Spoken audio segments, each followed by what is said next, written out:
first really, the band that played out and that kind of stuff would have been Earth. And we actually made the school yearbook. I got in the school yearbook for playing drums, and we were sophomores in high school, and we played our first big high school dance, and the band was called Earth. And then eventually the band evolved into a band called Cross. And actually the guitar player in the band and the singer in the band, Johnny Donaldson and Mark Anthony, they actually went on to be in Chameleon later on. And it evolved. We added Gary Crone, who was a really fine singer and violinist. And so we were kind of like a Kansas type band. We had a little bit of that English techno stuff too, Emerson, Lake and Palmer and Yes and Genesis. And that was a real good band too, but you know how things go, partnerships dissolve and stuff and disagreements. And so then the next incarnation of Chameleon, we added Dugan McNeil on bass guitar. So it was Dugan, Johnny Donaldson, and then Mark Anthony became the lead singer, and myself on drums. And then from that, Yanni joined the band. And then that's when we started putting out the Chameleon albums. Actually, the first Chameleon album Yanni produced, but he wasn't in the band yet. But then the second, third, and fourth album, he was a full-fledged band member.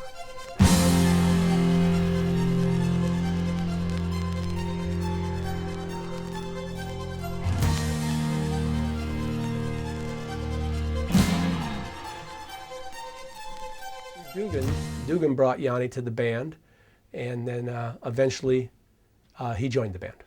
Our first album, we did a big pre-order, and everybody pre-ordered the album and stuff, and then we recorded it and put it out. And then before long, we weren't playing the bars anymore. We were playing more college arenas. We were playing the celebrity rooms. We were playing the Guthrie Theater. We were a bona fide, more of a concert act. And we actually joined up with the Miller Rock Network, where they were sponsoring bands that were all original, but they hadn't been signed yet to a major record label. So we had decided, we started our own label and just said, look, in the meantime, we're going to put out our own product. And we were doing 15 different states, and we were getting reported on some of the major radio stations and stuff. And so that's what actually got all the label interest for us, is because we just went out and did it on our own first. They sold merchandise. They had Chameleon merchandise. They had jackets. They had underwear. I mean, they had T-shirts. They had everything. Boxer shorts. Went on to the running basement shorts. tapes from MTV, and we had a video called Little Sister.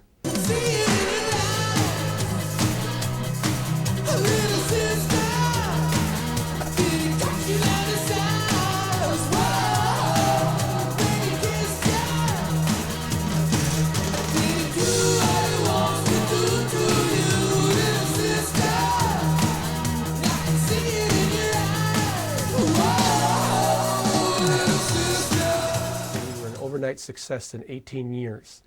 We used to sit in this van with Chameleon, go to North and South Dakota in the winter because none of the other bands were dumb enough to do it, playing for like $100 a week, saying someday we're going to play some Chameleon's peak. We were doing up to 280 one-nighters a year. We were doing in excess of, about 200,000 miles a year we were putting on the vehicles. So it was pretty insane, you know, but we all were single. And we could do this, you know. There was no wife, no kids, you know. So we were able to we just never were home. We just were on the road. Top 200, and we were with a major record label. I think we hit 175. We sold our first Chameleon album, sold almost 30,000 copies just on our own. When we were at Fargo Moorhead, we did a big concert out there, and the local college station, the Late Night Alternative, came out and filmed us. Hi, we're Chameleon. Welcome to the Late Night Alternative. And we had MCA Records out, and we already had our second album out called Technicolor, did it ourselves again, but we had created such a buzz, the label flew out to see us, and they were going to sign us. They went crazy over it, and so we were at the top of the game. And what happened is negotiations went on for a few months. And all of a sudden, right in the middle of the negotiations, they changed presidents at MCA, and he fired everybody. And that was a big blow to the band, because we were all set to be signed. They were going to take the album as it was. And so that ended up changing some personnel in the band again, too, because some people just couldn't take it. We ended up with new lead singers and new guitar players.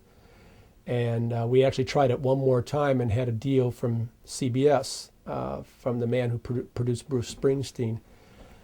And that one fell through too, due to some personnel things, and so then that eventually that broke Chameleon up totally. And it was kind of disheartening because, you know, you got 5 or 6 different personalities, and some people, it was a big blow to them and they didn't want to go on.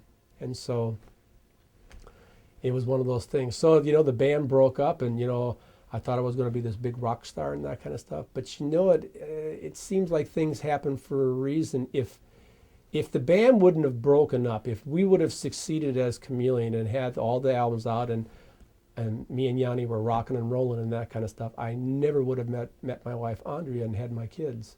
So it seems to me that maybe God had a reason for what was going to happen in Charlie's life here.